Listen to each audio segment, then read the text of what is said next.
Turning now to your local elections ahead of April 4th, we're breaking down a number of races impacting you. This morning, we're looking into the school board race for RPS 205 Sub-District D. Now, candidates running for this district include Nicole Bennett and Jude Mikulik. The sub-district highlighted in light pink on this map you see on your screen right now encompasses Carlson and Spring Creek Elementary Schools, Eisenhower Middle School, Guilford High, and special programming at Maria Montessori. Our 13 WRX's Dylan Valencia got a chance to speak with both of these candidates about what they're looking to bring to the table. Good morning, Dylan. What were you able to learn about the topics most important to these women?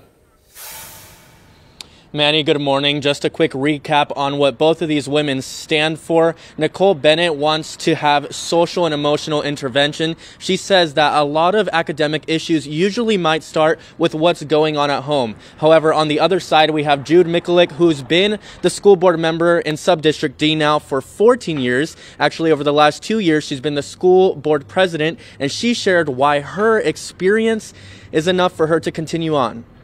And I do. I spend a lot of time making sure that I'm prepared for meetings, and unless you're prepared, you don't know what questions to ask.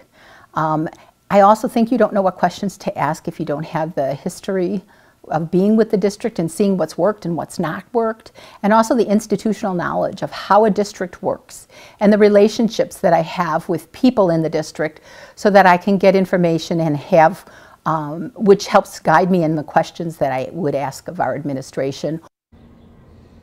Now, Mikulik wants to focus on adaptive education and changing courses based on who the specific student is. Now, Nicole Bennett, who is actually the first person in 14 years to oppose Mikulik, says her and her husband grew up in Rockford Public Schools and now has her kids in these schools, and she believes that forums and communication with all key aspects will help her accomplish her goals as a board member.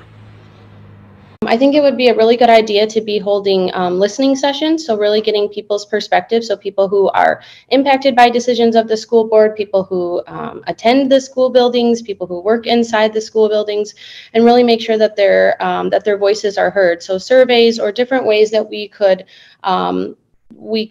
be able to get their perspectives, because each sub-district is so different.